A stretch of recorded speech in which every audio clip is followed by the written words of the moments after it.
Adi Godrej is addressing the media after Godrej consumer numbers. Let's cut in. Which has just been launched during the last month, and we expect this will give us a very strong boost in the hair color business. With this, I'll leave it open to questions and answers. Mr. Mahendran, the Managing Director of the company, and Mr. Ganesh, the CFO, are here with me. Alright, so the first thing I'd like to ask you is Dr. from NDTV. So, the packaging norms which are first and everything, so what sort of changes have you all taken in terms of pricing also? If you could just give us a lowdown on exactly what changes have you taken in this quarter? I think the only category that affects us is soap, right? As far as these packaging are, and for that we took our steps earlier, and we are fully compliant now. Am I right, Mahesh? Yeah, fully compliant. So we won't have to make any changes now. So were there any price increases taken in this category?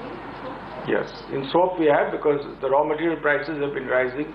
So over the last 2 years there have been significant price increases. Is there anything in particular for the packaging? No. So also if you could, you just recently relaunched the whole brand of Synthol. So if you could just give us some insights about how the advertising is going for this, how much of an investment is going on this, how do you see this becoming a thing? Yeah, we are backing the relaunch with tremendous advertising. I don't know if you've seen the TV ad. We feel this will give a great boost to the Synthol brand. Both the new products, the relaunched, refreshed Synthol range, as well as the ad has been very well accepted in the marketplace. So you talked a lot about your international business. If you could just throw some light on that. Well, we are very strong internationally. About 40% of our revenues now come from our businesses outside India.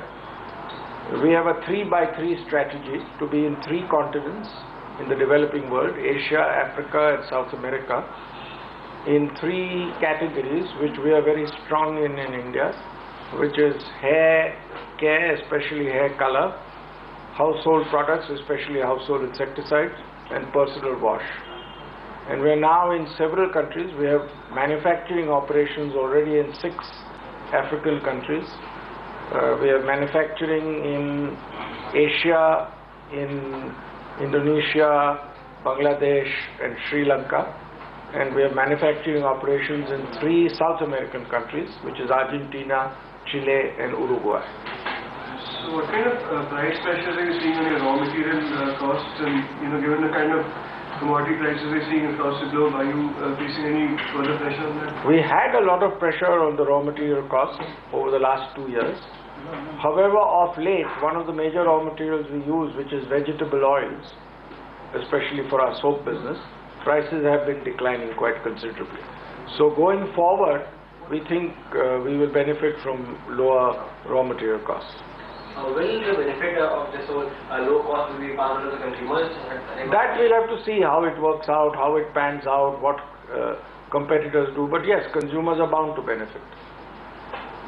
So can you talk about the margins also at this point of time? How has it panned out and what size?